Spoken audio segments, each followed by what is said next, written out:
사랑하는 성도 여러분, 이 시간 하나님 아버지 안에서 깊은 쉼을 누리시길 바랍니다.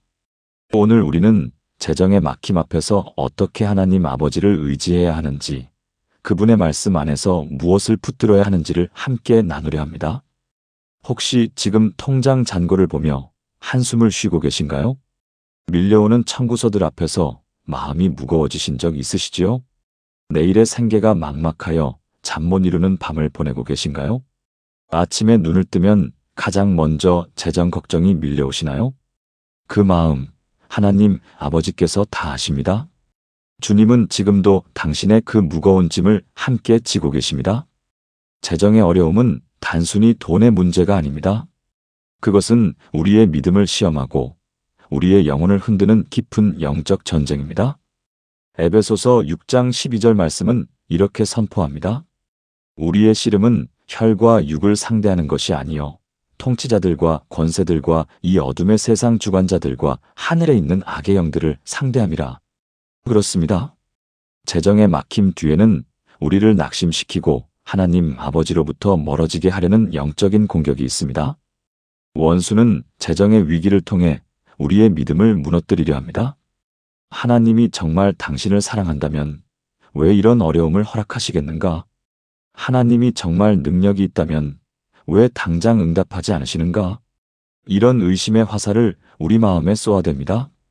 하지만 사랑하는 성도 여러분, 우리는 이 전쟁에서 이미 승리한 자들입니다. 요한일서 4장 4절 말씀은 이렇게 선포합니다. 자녀들아, 너희는 하나님께 속하였고 그들을 이기었나니 이는 너희 안에 계신 이가 세상에 있는 자보다 크심이라. 우리 안에 계신 이가 더 크십니다. 재정의 어려움보다, 환경의 압박보다, 원수의 공격보다 우리 안에 계신 성령님이 더 크십니다. 오늘 하나님 아버지께서 주시는 세 가지 약속을 단단히 붙드시길 바랍니다. 이 세 가지 진리는 수천 년 동안 수많은 하나님의 백성들을 지켜온 반석입니다. 첫 번째로 붙들어야 할 것은 하나님 아버지는 우리의 필요를 아시는 분이라는 진리입니다. 마태복음 6장 8절 말씀에서 예수님은 이렇게 말씀하셨습니다. 구하기 전에 너희에게 있어야 할 것을 하나님 너희 아버지께서 아시느니라. 이 말씀을 깊이 묵상해 보십시오. 구하기 전에 이미 아신다는 것입니다. 우리가 걱정하기 전에, 우리가 불안해하기 전에, 우리가 입을 열기 전에 이미 하나님 아버지는 우리의 모든 필요를 아시는 분이십니다. 당신이 지금 필요로 하는 그 금액을, 그 자원을, 그 기적을 하나님 아버지는 이미 아십니다. 당신의 통장에 얼마가 남았는지, 다음 달 월세를 어떻게 낼지, 아이들 학비를 어떻게 마련할지 하나님 아버지는 다 아십니다. 그렇다면 왜 하나님 아버지는 즉시 응답하지 않으시는 걸까요? 왜 우리를 이 재정의 광야에 머물게 하시는 걸까요? 왜 우리가 이토록 간절히 부르짖는데도 침묵하시는 것처럼 보이시는 걸까요? 사랑하는 성도 여러분, 하나님 아버지의 시간표는 우리의 시간표와 다릅니다. 이사야 55장 8절부터 9절 말씀은 선포합니다.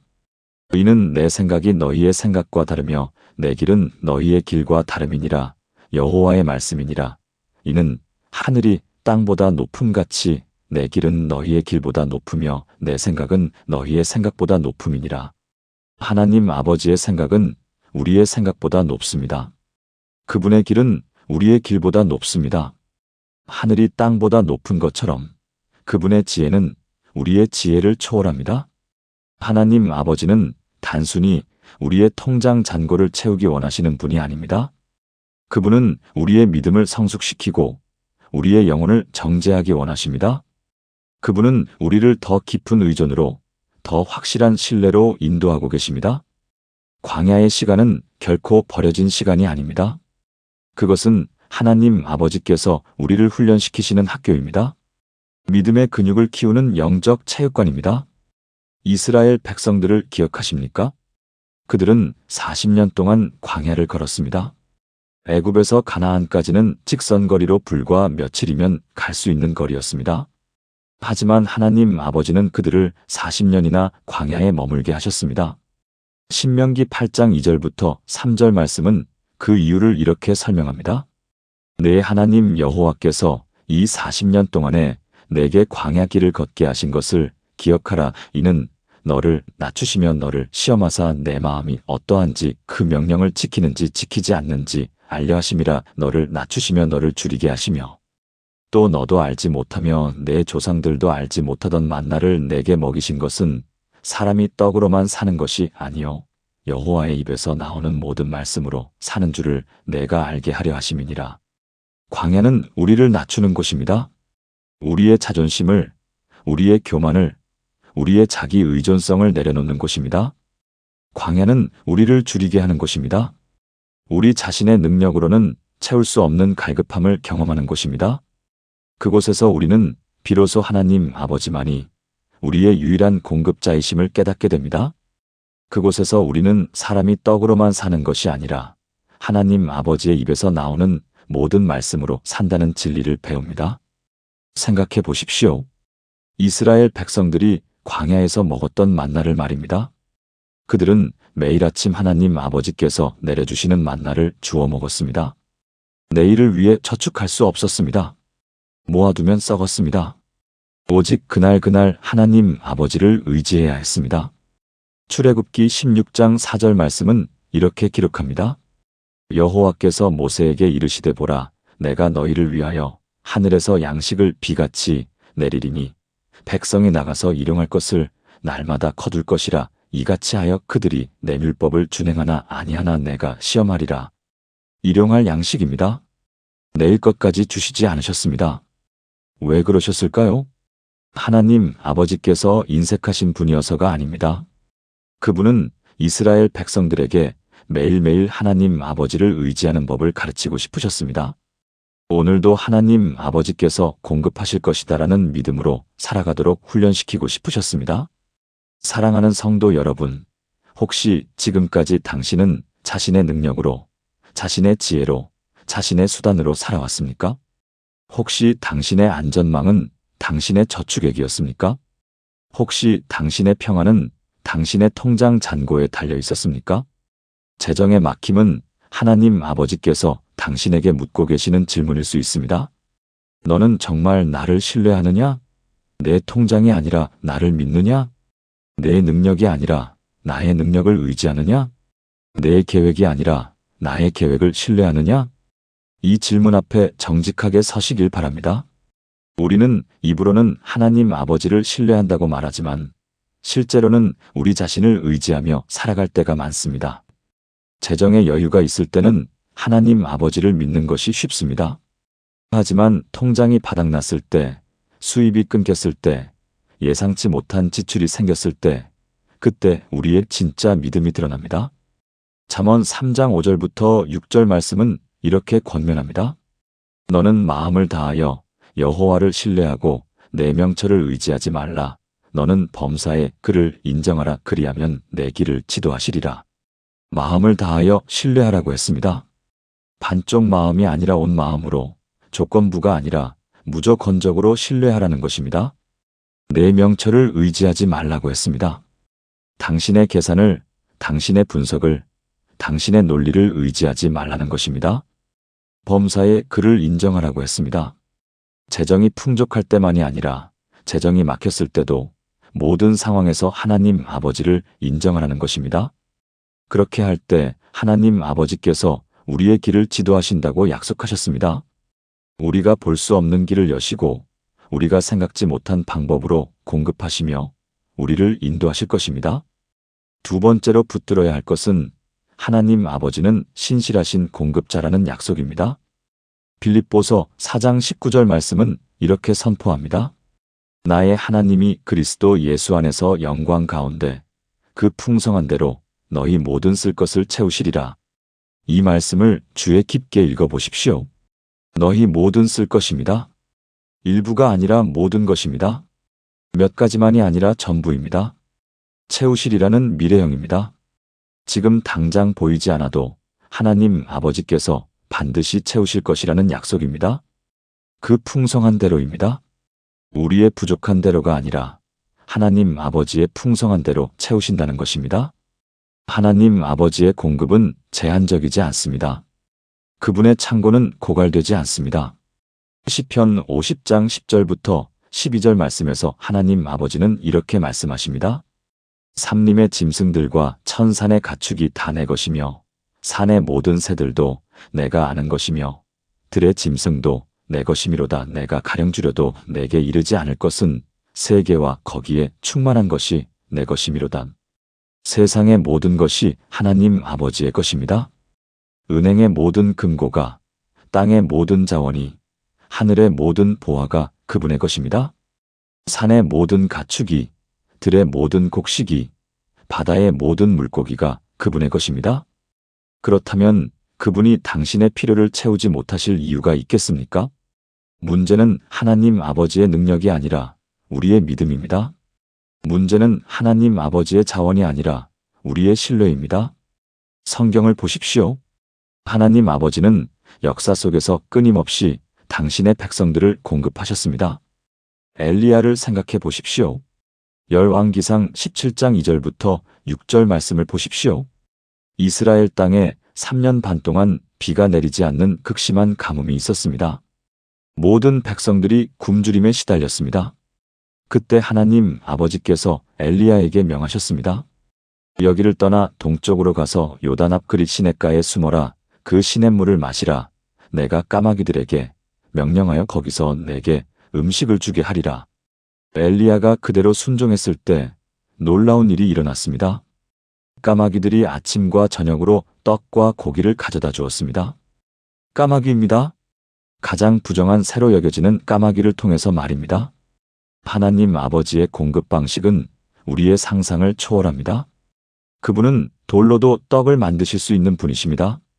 그분은 까마귀도 사용하시고 물고기도 사용하시며 하늘에서 만나도 내리시는 분이십니다.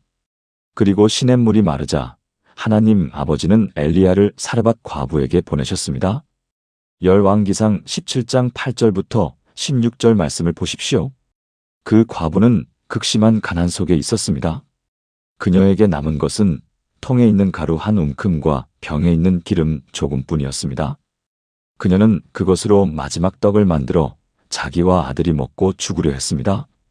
하지만 엘리야가 말했습니다. 두려워하지 말고 가서 내 말대로 하려니와 먼저 그것으로 나를 위하여 작은 떡 1개를 만들어 내게로 가져오고 그 후에 너와 내 아들을 위하여 만들라. 이스라엘의 하나님 여호와의 말씀이 나 여호와가 비를 지면에 내리는 날까지 그 통의 가루는 떨어지지 아니하고 그 병의 기름은 없어지지 아니하리라 하셨느니라. 이것은 믿음의 시험이었습니다. 마지막 남은 것을 먼저 하나님의 사람에게 드리라는 것입니다. 그 과부는 믿음으로 순종했습니다. 그리고 놀라운 기적이 일어났습니다. 통의 가루가 떨어지지 않았고 병의 기름이 마르지 않았습니다.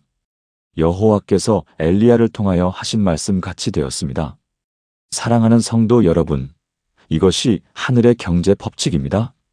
먼저 믿음으로 드릴 때 하나님 아버지께서 공급하십니다. 아껴두고 나중에 드리는 것이 아니라 먼저 드리고 하나님 아버지를 신뢰하는 것입니다. 또 다른 과부의 이야기를 기억하십니까? 열왕기하 4장 1절부터 7절 말씀에 나오는 그 이야기를요. 어떤 선지자의 아내가 엘리사에게 부르짖었습니다. 당신의 종 나의 남편이 이미 죽었는데 당신의 종이 여호와를 경외한 줄은 당신이 아시는 바니이다.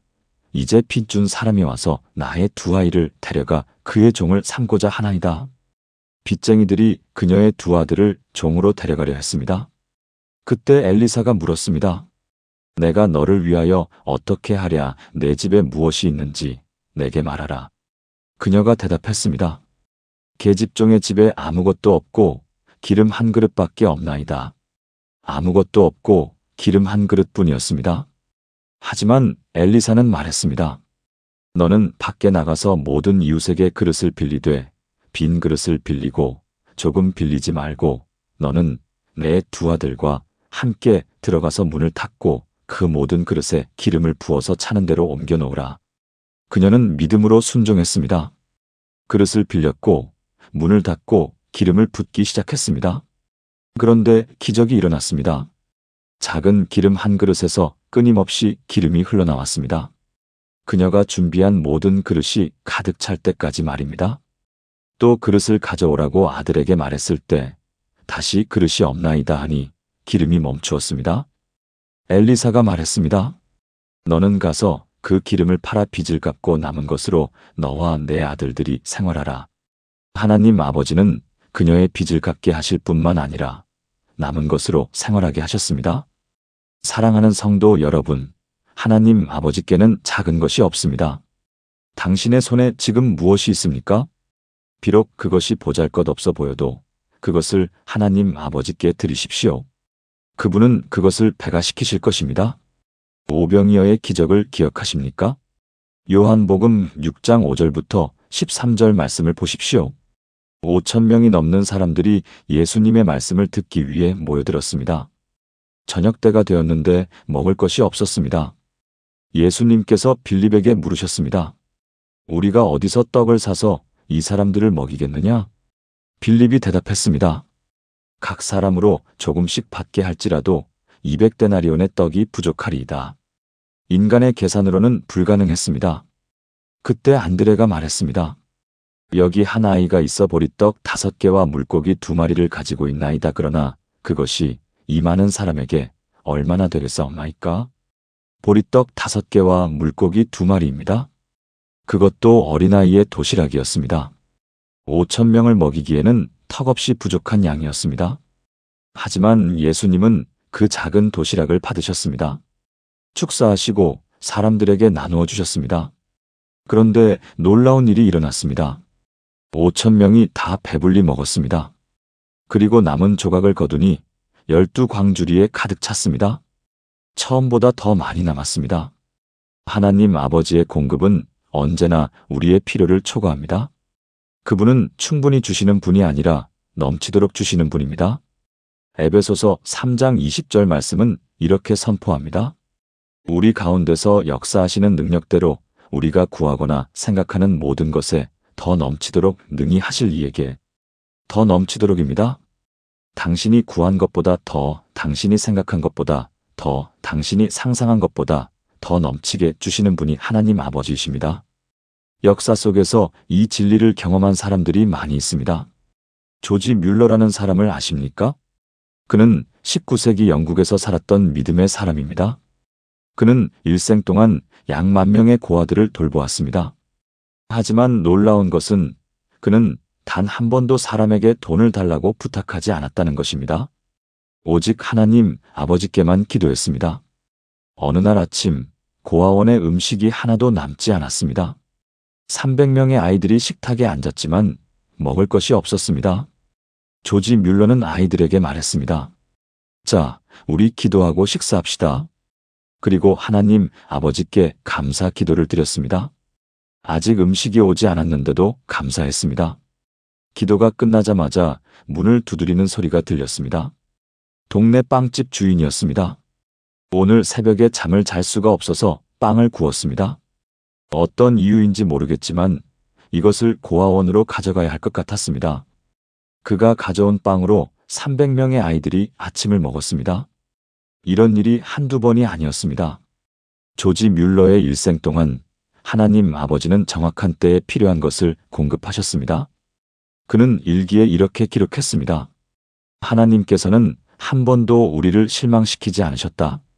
때로는 자정 직전에, 때로는 마지막 순간에 응답하셨지만 언제나 정확한 때에 공급하셨다. 사랑하는 성도 여러분, 하나님 아버지는 지금도 살아계십니다. 조지 뮬러의 하나님 아버지가 당신의 하나님 아버지이십니다. 그때 공급하신 하나님 아버지께서 지금도 공급하십니다. 허드슨 테일러라는 선교사를 아십니까? 그는 중국 내지 선교회를 설립한 사람입니다. 그는 평생 동안 재정적 필요를 사람들에게 알리지 않고 오직 하나님 아버지께만 기도했습니다. 어느 날 선교 사역을 위해 급히 돈이 필요했습니다. 그는 하나님 아버지께 간절히 기도했습니다. 그날 오후 그는 오래 보지 못했던 친구를 만났습니다. 그 친구가 물었습니다.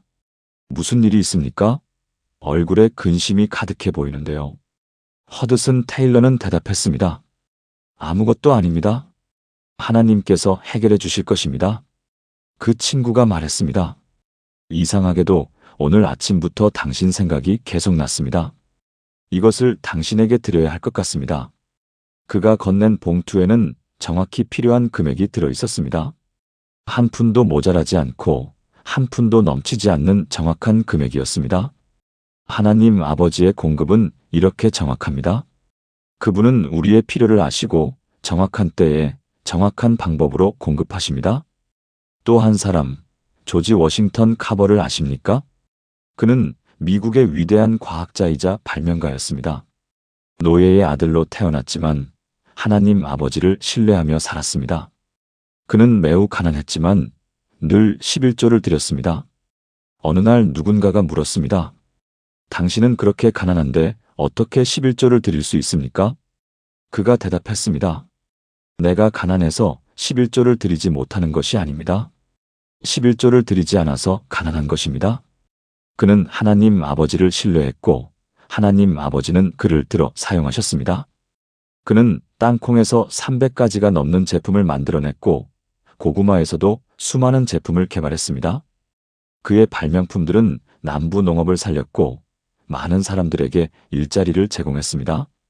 하나님 아버지는 그를 부유하게 하셨을 뿐만 아니라 그를 통해 많은 사람들을 축복하셨습니다. 그러니 오늘 작은 것이라도 하나님 아버지께 내어드리십시오. 당신의 시간을, 당신의 재능을, 당신의 남은 자원을 그분께 올려드리십시오. 그분은 그것을 축복하시고 배가시키실 것입니다. 세 번째로 붙들어야 할 것은 먼저 하나님 나라와 그의 의를 구하라는 명령입니다. 마태복음 6장 33절 말씀은 예수님께서 직접 주신 약속입니다. 그런즉 너희는 먼저 그의 나라와 그의 의를 구하라. 그리하면 이 모든 것을 너희에게 더하시리라. 먼저 구하라는 말씀입니다. 재정을 먼저 구하지 말고 하나님 나라를 먼저 구하라는 것입니다. 이것이 하늘의 경제 원리입니다. 세상의 경제 원리는 먼저 벌고 나중에 드린다입니다. 여유가 생기면 드리겠다, 상황이 나아지면 헌금하겠다, 부자가 되면 선교비를 내겠다입니다. 하지만 하늘의 경제 원리는 정반대입니다. 먼저 드리고 나중에 받는다입니다. 지금 드리면 나중에 채우신다입니다. 말라기 3장 10절 말씀에서 하나님 아버지는 이렇게 도전하십니다. 너희의 온전한 11조를 창고에 들여 나의 집에 양식이 있게 하고 그것으로 나를 시험하여 내가 하늘 문을 열고 너희에게 복을 쌓을 곳이 없도록 붙지 아니하나 보라. 만군의 여호와의 말이니라. 이것이 성경에서 유일하게 하나님 아버지를 시험하라고 말씀하시는 구절입니다. 다른 모든 것에서는 하나님 아버지를 시험하지 말라 하시지만 11조만큼은 시험해보라고 하십니다.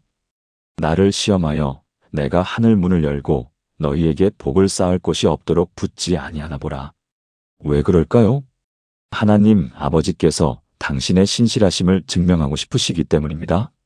당신의 백성들이 당신을 믿고 따를 때 그들을 얼마나 풍성히 축복하시는지 보여주고 싶으시기 때문입니다. 사랑하는 성도 여러분, 재정이 막혔을 때 가장 큰 유혹은 헌금을 줄이는 것입니다. 지금은 어려우니까 나중에 회복되면 드리지 뭐라고 생각하기 쉽습니다. 지금은 내가 먼저 살아야지라고 합리화하기 쉽습니다. 하지만 그것은 믿음의 길이 아닙니다. 믿음은 보이지 않는 것을 바라보고 없는 것을 있다 말하는 것입니다. 히브리서 11장 1절 말씀은 이렇게 정의합니다. 믿음은 바라는 것들의 실상이요 보이지 않는 것들의 증거니 재정이 막혔을 때야말로 더욱 믿음으로 드릴 때입니다. 그것이 하나님 아버지께 저는 제 통장이 아니라 주님을 신뢰합니다라고 고백하는 것입니다. 성경에는 가난한 과부의 헌금 이야기가 나옵니다. 마가복음 12장 41절부터 44절 말씀을 보십시오. 예수님께서 연보함 맞은편에 앉으사 사람들이 어떻게 연보함에 돈을 넣는지 보고 계셨습니다. 여러 부자들이 많이 넣었습니다. 그런데 한 가난한 과부가 와서 렙돈 2개, 곧 고드란트 하나를 넣었습니다. 렙돈은 그 당시 가장 작은 동전이었습니다. 그것은 그녀가 가진 전부였습니다. 예수님은 제자들을 불러 말씀하셨습니다. 내가 진실로 너희에게 이르노니 이 가난한 과부는 헌금함에 넣는 모든 사람보다 많이 넣었도다. 그들은 다 그 풍족한 중에서 넣었거니와 이 과부는 그 가난한 중에서 자기의 모든 소유 곧 생활비 전부를 넣었느니라. 이 과부는 내일을 위한 아무런 보장도 없이 모든 것을 드렸습니다. 내일 무엇을 먹을지, 어디서 잘지 알 수 없었습니다. 하지만 그녀는 하나님 아버지를 신뢰했습니다. 그것이 믿음입니다. 예수님은 그녀의 헌금을 보시고 감동하셨습니다. 부자들이 넣은 많은 금액보다 이 과부가 넣은 작은 2 렛돈을 더 높이 평가하셨습니다. 왜 그럴까요? 하나님 아버지는 우리가 드리는 금액의 크기를 보시는 것이 아니라 우리의 마음과 믿음을 보시기 때문입니다. 하나님 아버지는 이 과부를 결코 외면하지 않으셨을 것입니다. 그녀가 모든 것을 드렸을 때 하나님 아버지께서 그녀의 모든 필요를 채우셨을 것입니다. 고린도후서 9장 6절부터 8절 말씀은 이렇게 선포합니다. 이것이 곧 적게 심는 자는 적게 거두고 많이 심는 자는 많이 거둔다 하는 말이로다. 각각 그 마음에 정한 대로 할 것이요. 인색함으로나 억지로 하지 말지니 하나님은 즐겨내는 자를 사랑하시느니라. 하나님이 능히 모든 은혜를 너희에게 넘치게 하시나니 이는 너희로 모든 일에 항상 모든 것이 넉넉하여 모든 착한 일을 넘치게 하게 하려 하심이라. 씨를 뿌리는 원리입니다. 당신이 지금 심는 것이 미래의 추수를 결정합니다. 적게 심으면 적게 거두고 많이 심으면 많이 거둡니다. 그런데 여기서 많이 심는다는 것은 반드시 금액의 크기를 의미하지 않습니다. 그것은 마음의 크기를, 믿음의 크기를, 희생의 크기를 의미합니다. 가난한 과부의 2 렛돈이 부자의 많은 헌금보다 더 많이 심은 것이었습니다.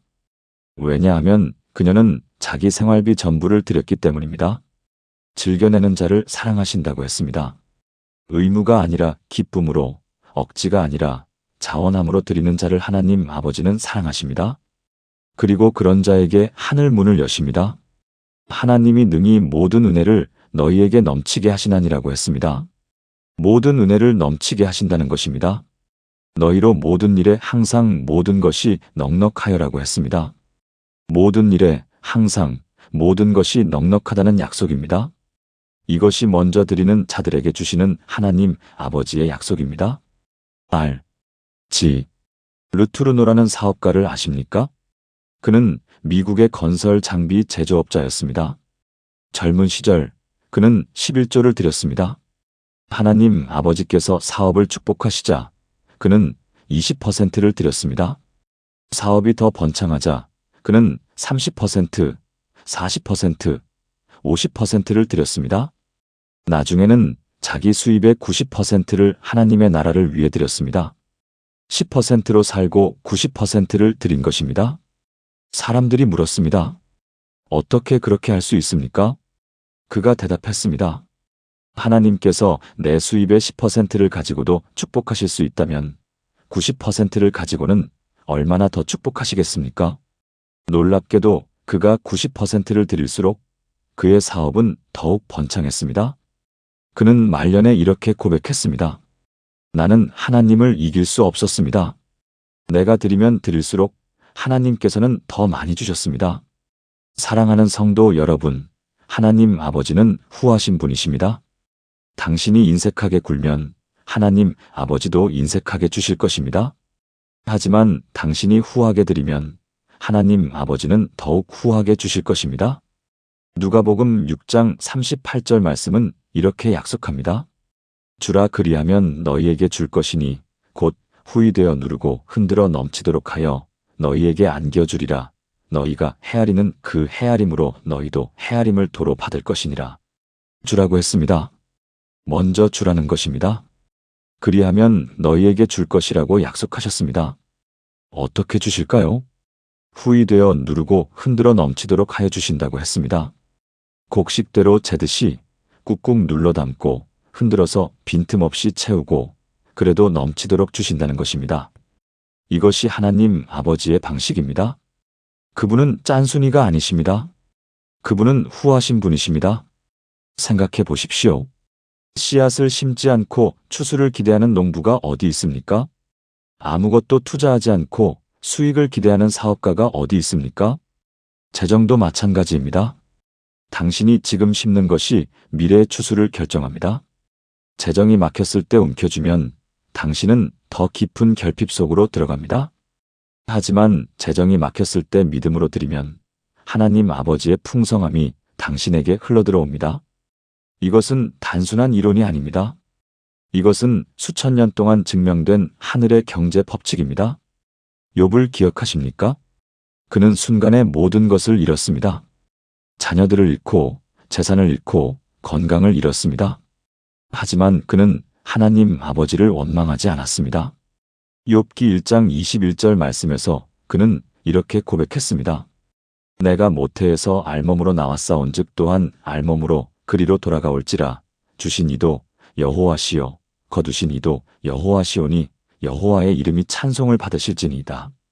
주신 이도 하나님 아버지시요 거두신 이도 하나님 아버지라고 고백했습니다. 그는 모든 것을 잃었지만 하나님 아버지를 잃지 않았습니다. 그리고 나중에 어떻게 되었습니까? 욥기 42장 10절부터 12절 말씀을 보십시오.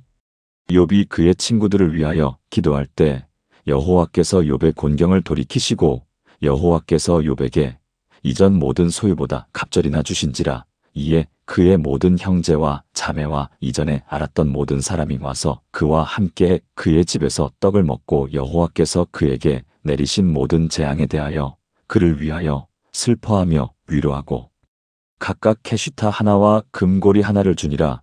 여호와께서 욥의 말년에 복을 주사 처음 복보다 더하게 하시니 갑절이나 주셨습니다. 처음 복보다 더하게 하셨습니다. 하나님 아버지는 회복시키시는 분이십니다. 그분은 우리가 잃은 것보다 더 많이 주시는 분입니다. 요엘 선지자는 이렇게 예언했습니다. 요엘 2장 25절 말씀입니다.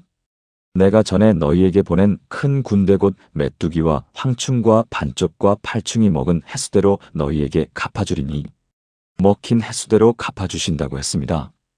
당신이 잃어버린 세월을, 당신이 놓쳐버린 기회를, 당신이 잃었던 재정을 하나님 아버지께서 회복시켜 주실 것입니다. 그것도 그냥 회복시키시는 것이 아니라 갑절로 넘치도록 회복시켜 주실 것입니다. 사랑하는 성도 여러분, 지금 이 순간 재정의 어려움 가운데 계신 당신에게 하나님 아버지께서 말씀하십니다. 두려워하지 말라. 내가 너와 함께 있느니라. 이사야 41장 10절 말씀은 이렇게 선포합니다. 두려워하지 말라. 내가 너와 함께함이라. 놀라지 말라. 나는 내 하나님이 됨이라. 내가 너를 굳세게 하리라. 참으로 너를 도와주리라. 참으로 나의 이로운 오른손으로 너를 붙들리라. 하나님 아버지는 당신을 붙드시는 분입니다. 당신이 넘어질 때, 당신이 무너질 때, 당신이 포기하고 싶을 때 하나님 아버지는 당신을 붙드십니다. 재정의 막힘은 끝이 아닙니다. 그것은 새로운 시작입니다. 더 깊은 신뢰로, 더 큰 믿음으로, 더 확실한 순종으로 나아가는 전환점입니다. 하나님 아버지는 지금도 당신을 위한 길을 예비하고 계십니다. 당신이 보지 못하는 곳에서 당신이 알지 못하는 방법으로 하나님 아버지는 일하고 계십니다. 이사야 43장 19절 말씀은 이렇게 약속합니다.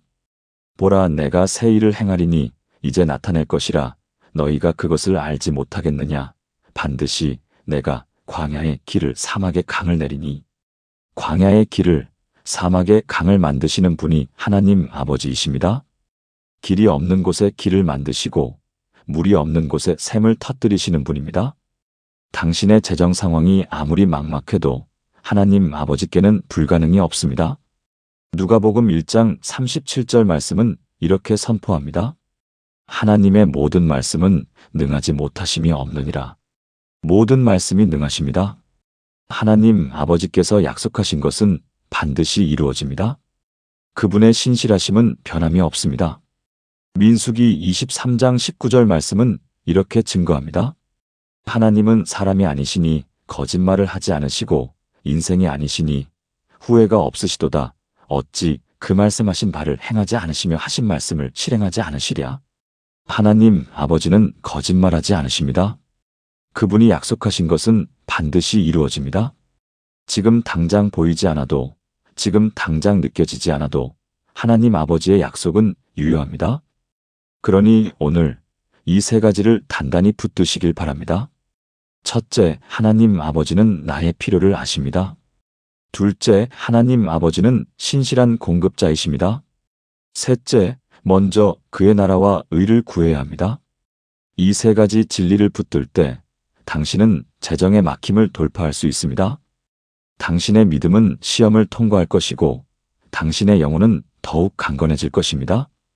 그리고 때가 되면 하나님 아버지께서 당신을 위해 예비하신 풍성함이 쏟아질 것입니다.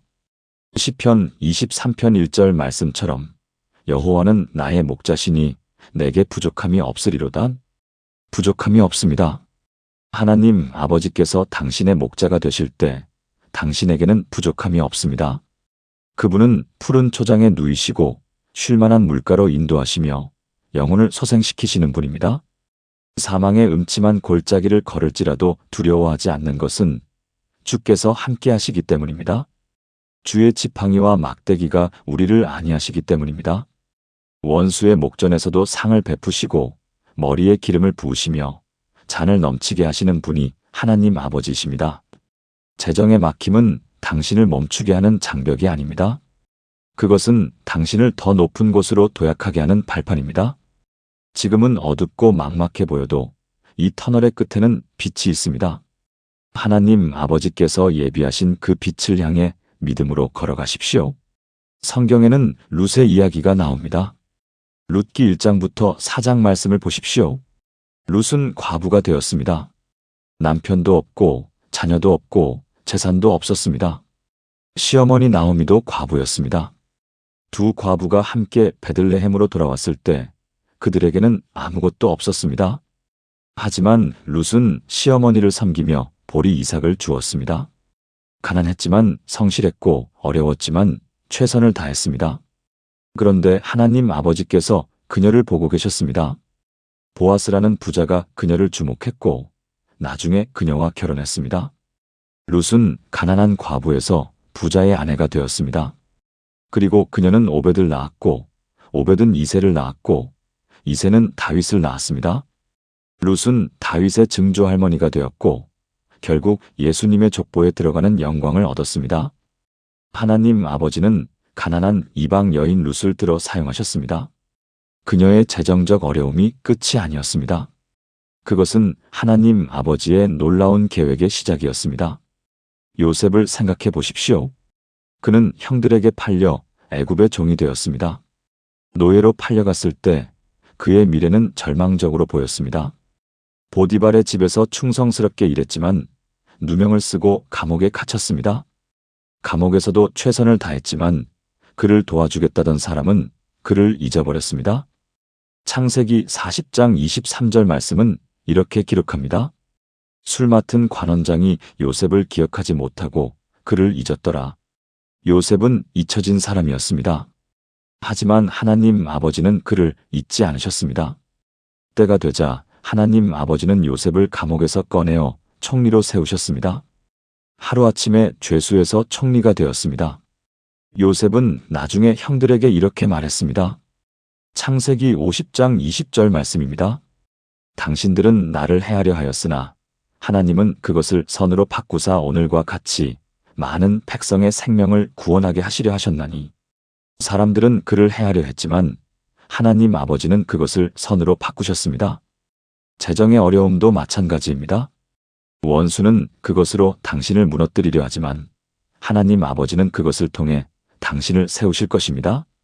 사람들은 그것으로 당신을 낙심시키려 하지만 하나님 아버지는 그것을 통해 당신의 믿음을 강화시키실 것입니다. 다니엘의 세 친구를 기억하십니까? 사드락, 메삭, 아벳느고입니다. 그들은 금 신상에 절하지 않았다는 이유로 풀무불에 던져졌습니다. 다니엘 3장 25절 말씀을 보십시오. 느부갓네살 왕이 놀라 말했습니다. 내가 보니 결박되지 아니한 네 사람이 불 가운데로 다니는데 상하지도 아니하였고 그 넷째의 모양은 신들의 아들과 같도당. 불 속에 네 사람이 있었습니다.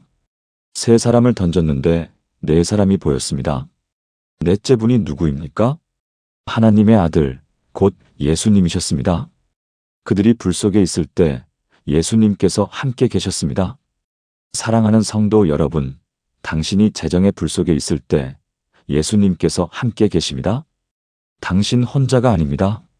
주님께서 당신과 함께 그 불 속을 걸으시며 당신을 지키고 계십니다. 불은 당신을 태우지 못할 것입니다. 오히려 당신을 정죄할 것이고 당신을 강하게 할 것입니다. 그리고 불 속에서 나올 때 당신에게는 불냄새조차 배지 않을 것입니다. 시편 66편 10절부터 12절 말씀은 이렇게 노래합니다. 하나님이여 주께서 우리를 시험하시되 우리를 단련하시기를 은을 단련함 같이 하셨으며 우리를 끌어 그물에 들게 하시며 어려운 짐을 우리 허리에 매게 하셨으며 사람들이 우리 머리 위로 타고 가게 하셨나이다. 우리가 불과 물을 통과하였더니 주께서 우리를 끌어내사 풍부한 곳에 들이셨나이다. 불과 물을 통과했습니다. 어려움과 시험을 겪었습니다. 하지만 끝이 어떻습니까? 풍부한 곳에 들이셨나이다. 하나님 아버지는 우리를 어려움 가운데 버려두시는 분이 아닙니다. 그분은 우리를 단련하신 후에 풍부한 곳으로 인도하시는 분입니다. 지금 당신이 경험하는 재정의 어려움은 영원하지 않습니다. 그것은 일시적입니다. 고린도후서 4장 17절부터 18절 말씀은 이렇게 말씀합니다.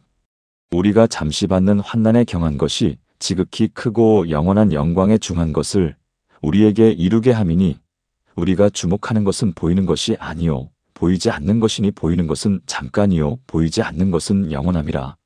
잠시 받는 환난입니다. 그것은 지극히 크고 영원한 영광을 이루게 합니다. 보이는 것은 잠깐이라고 했습니다. 지금 당신의 통장 잔고가 보입니다. 지금 당신의 청구서가 보입니다. 하지만 그것은 잠깐입니다. 보이지 않는 것이 영원합니다. 하나님 아버지의 약속이, 하나님 아버지의 신실하심이, 하나님 아버지의 공급하심이 영원합니다. 그러니 보이는 것에 주목하지 말고 보이지 않는 것에 주목하십시오. 환경이 아니라 하나님 아버지를 바라보십시오. 문제가 아니라 약속을 붙들으십시오. 히브리서 12장 2절 말씀은 이렇게 권면합니다. 믿음의 주요 또 온전하게 하시는 이인 예수를 바라보자. 예수님을 바라보십시오. 그분은 믿음의 주이시며 믿음을 온전하게 하시는 분입니다. 그분께서 당신의 믿음을 끝까지 지켜주실 것입니다. 혹시 지금 이 말씀을 들으며 정말 그럴까요? 정말 하나님 아버지께서 나를 도우실까요? 라고 의심하십니까? 그렇다면 하나님 아버지의 과거 신실하심을 기억하십시오. 당신의 삶을 돌아보십시오. 지금까지 하나님 아버지께서 어떻게 당신을 인도하셨습니까? 위기의 순간마다 어떻게 길을 여셨습니까? 불가능해 보이는 상황에서 어떻게 기적을 행하셨습니까? 시편 77편 11절부터 12절 말씀은 이렇게 노래합니다. 내가 여호와의 행사를 기억하며 주께서 옛적에 행하신 기이한 일을 기억하리이다. 주께서 행하신 모든 일을 작은 소리로 일조리며 주의 행사를 낮은 소리로 되뇌이리이다. 과거의 신실하심이 미래의 확신이 됩니다. 어제 당신을 지키신 하나님 아버지께서 오늘도 내일도 당신을 지키실 것입니다. 그분의 사랑은 변함이 없고 그분의 신실하심은 대대에 이릅니다. 예레미야가 3장 22절부터 23절 말씀은 이렇게 선포합니다. 여호와의 인자와 긍휼이 무궁하심으로 우리가 진멸되지 아니함이니이다. 이것들이 아침마다 새로우니 주의 성실하심이 크시도소이다. 아침마다 새롭습니다. 하나님 아버지의 긍휼은 매일 아침 새롭게 임합니다. 어제 실패했어도 어제 넘어졌어도 오늘은 새로운 날입니다. 오늘 하나님 아버지께서 당신에게 주시는 새로운 긍휼을 붙드십시오. 새로운 은혜를 받으십시오. 재정의 어려움이 당신의 정체성을 정의하지 않습니다. 당신은 궁핍한 자가 아닙니다. 당신은 하나님 아버지의 자녀입니다. 요한복음 1장 12절 말씀은 이렇게 선포합니다. 영접하는 자, 곧 그 이름을 믿는 자들에게는 하나님의 자녀가 되는 권세를 주셨으니 당신은 하나님 아버지의 자녀입니다. 왕의 아들, 왕의 딸입니다. 로마서 8장 17절 말씀은 이렇게 증거합니다. 자녀이면 또한 상속자 곧 하나님의 상속자요 그리스도와 함께한 상속자니 당신은 하나님 아버지의 상속자입니다. 하늘의 모든 축복을 상속받을 자격이 있는 자입니다. 지금 당장 통장이 비어 있어도 당신의 영적 계좌는 풍성합니다. 에베소서 1장 3절 말씀은 이렇게 선포합니다. 찬송하리로다 하나님 곧 우리 주 예수 그리스도의 아버지께서 그리스도 안에서 하늘에 속한 모든 신령한 복을 우리에게 주시되. 모든 신령한 복입니다. 하나님 아버지께서 이미 당신에게 주신 것입니다. 지금은 그것이 보이지 않을 수 있습니다. 하지만 믿음으로 선포할 때 그 축복이 보이는 영역으로 나타날 것입니다. 히브리서 11장 3절 말씀은 이렇게 말씀합니다. 믿음으로 모든 세계가 하나님의 말씀으로 지어진 줄을 우리가 아나니 보이는 것은 나타난 것으로 말미암아 된 것이 아니니라. 보이는 것이 전부가 아닙니다. 보이지 않는 영역에서 하나님 아버지께서 일하고 계십니다. 당신의 돌파구는 이미 준비되어 있습니다. 때가 되면 그것이 나타날 것입니다. 그러니 오늘 인내하십시오. 히브리서 10장 36절 말씀은 이렇게 권면합니다. 너희에게 인내가 필요함은 너희가 하나님의 뜻을 행한 후에 약속하신 것을 받기 위함이니라. 인내가 필요합니다. 하나님 아버지의 뜻을 행하며 기다리는 인내가 필요합니다. 급하게 서두르지 마십시오. 조급함은 믿음의 적입니다. 이사야 28장 16절 말씀은 이렇게 약속합니다. 믿는 자는 급히 하지 아니하리로다. 믿는 자는 급히 하지 않습니다. 왜냐하면 하나님 아버지의 때가 가장 완벽한 때임을 알기 때문입니다. 너무 빠르면 축복을 감당할 수 없고 너무 늦으면 필요를 놓칩니다. 하지만 하나님 아버지의 때는 언제나 정확합니다. 그분은 당신이 준비되었을 때, 당신이 받을 수 있을 때 당신에게 공급하십니다. 사랑하는 성도 여러분, 오늘 이 말씀을 들으며 당신의 마음에 평안이 임하시길 바랍니다. 재정의 막힘 앞에서 더 이상 두려워하지 마십시오. 하나님 아버지께서 당신과 함께 계십니다. 그분은 당신의 방패요, 당신의 요새요, 당신의 피난처이십니다. 시편 91편 1절부터 2절 말씀은 이렇게 노래합니다. 지극히 높으신 이의 은밀한 곳에 거주하며 전능하신 이의 그늘 아래에 사는 자여, 나는 여호와를 향하여 말하기를 그는 나의 피난처요 나의 요새요 내가 이래하는 하나님이라 하리니. 하나님 아버지는 당신의 피난처입니다. 그 은밀한 곳에서 쉬십시오. 그 그늘 아래서 안식을 누리십시오. 재정의 폭풍이 몰아쳐도 하나님 아버지의 품 안에서는 평안합니다. 요한복음 14장 27절 말씀에서 예수님은 이렇게 약속하셨습니다. 평안을 너희에게 끼치노니 곧 나의 평안을 너희에게 주노라. 내가 너희에게 주는 것은 세상이 주는 것과 같지 아니하니라. 너희는 마음에 근심하지도 말고 두려워하지도 말라. 예수님께서 주시는 평안은 세상의 평안과 다릅니다.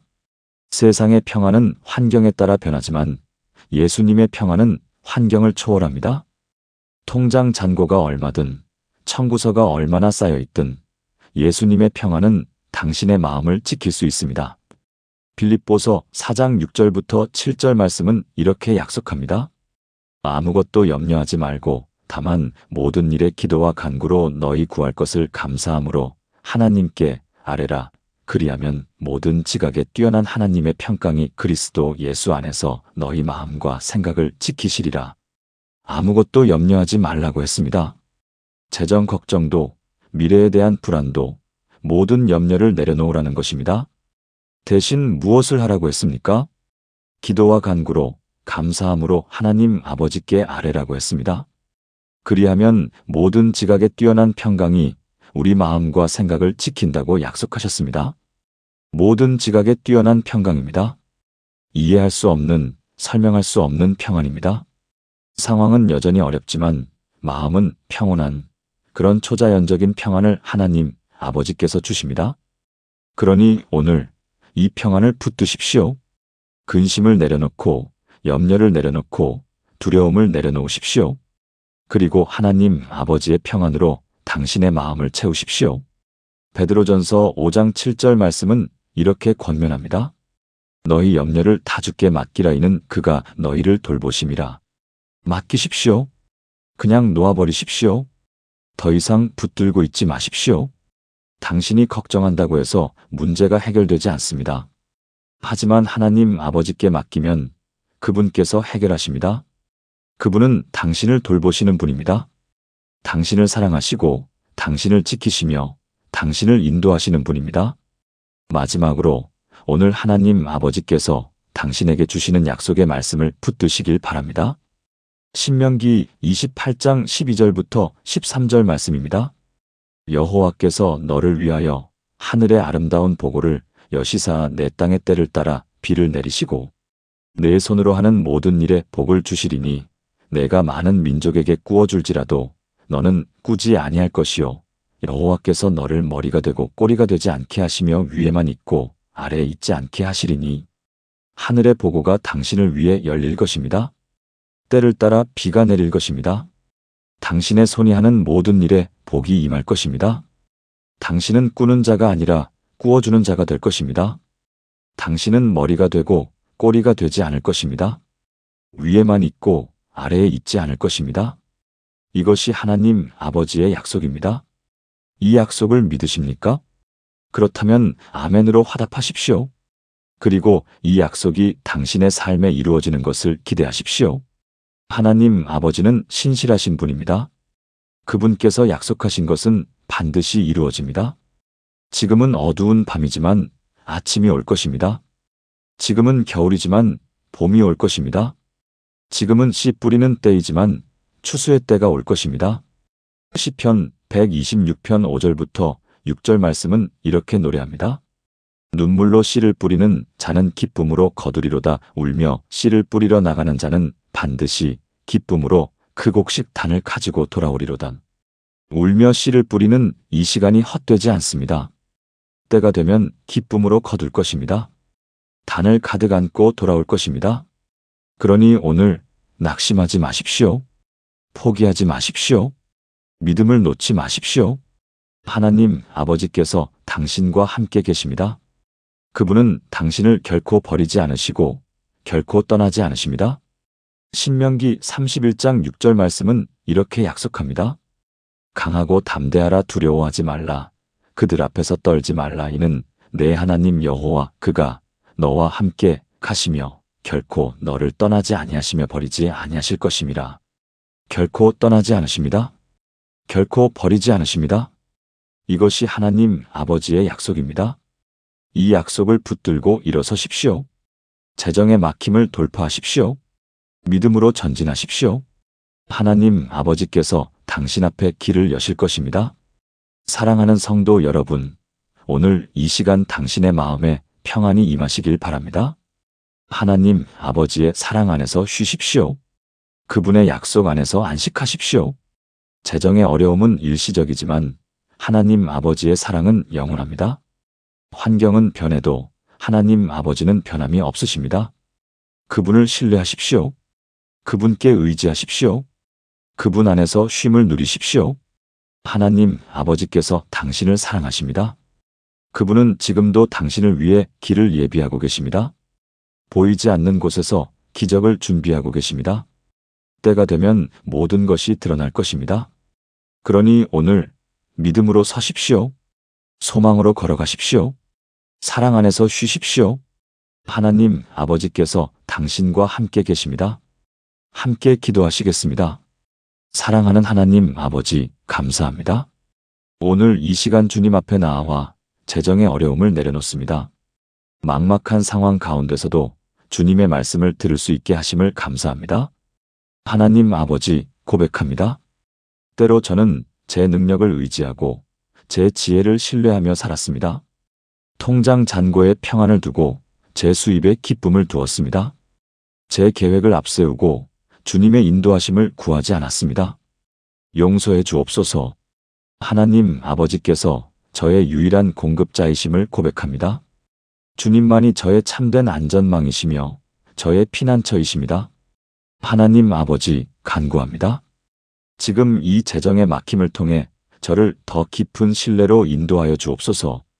제 필요를 아시는 주님, 때를 따라 저에게 공급하여 주옵소서. 하늘의 문을 여시고 제 손이 하는 모든 일에 복을 더하여 주옵소서. 먼저 주님의 나라와 의를 구하는 믿음을 주옵소서. 하나님 아버지, 선포합니다. 주님은 저의 목자이시니 저에게 부족함이 없습니다. 주님께서 저를 푸른 초장에 누이시고 쉴만한 물가로 인도하십니다. 원수의 목전에서도 제게 상을 베푸시고 제 잔을 넘치게 하십니다. 주님께서 광야의 길을, 사막의 강을 만드십니다. 하나님 아버지, 확신합니다. 주님께서 약속하신 것은 반드시 이루어집니다. 지금은 보이지 않아도 주님께서 길을 예비하고 계심을 믿습니다. 때가 되면 제가 눈물로 뿌린 씨앗을 기쁨으로 거두게 하실 줄 믿습니다. 주님께서 저를 머리가 되게 하시고 꼬리가 되지 않게 하실 것을 믿습니다. 하나님 아버지, 감사합니다. 이 어려움을 통해 저를 빚으시고 더 강건한 믿음으로 세워주심을 감사합니다. 오늘 주님의 평안으로 제 마음을 지켜주옵소서. 염려 대신 감사를, 두려움 대신 확신을, 불안 대신 평안을 주옵소서. 예수님의 이름으로 기도합니다. 아멘. 구독과 좋아요는 말씀 사역에 많은 도움이 됩니다. 댓글로 아멘으로 믿음을 보여주시고 기도 제목을 나눠주세요. 함께 기도하겠습니다.